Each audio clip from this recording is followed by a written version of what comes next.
If your Acer monitor won't turn on, start with the basics. First, check the power connection and make sure the power cable is firmly plugged into both the monitor and the wall outlet.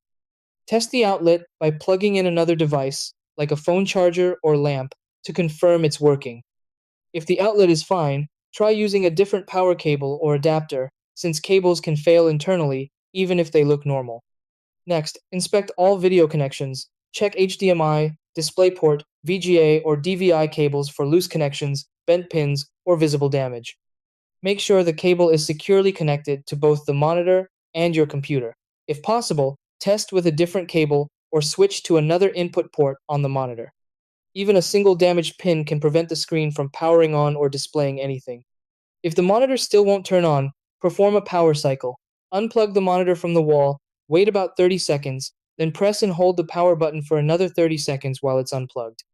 This helps drain any leftover electrical charge. After that, plug the monitor back in and try turning it on again.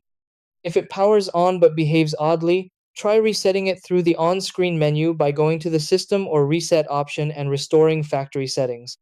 As a final check, connect the monitor to a different computer to see if the issue is with the monitor or your system.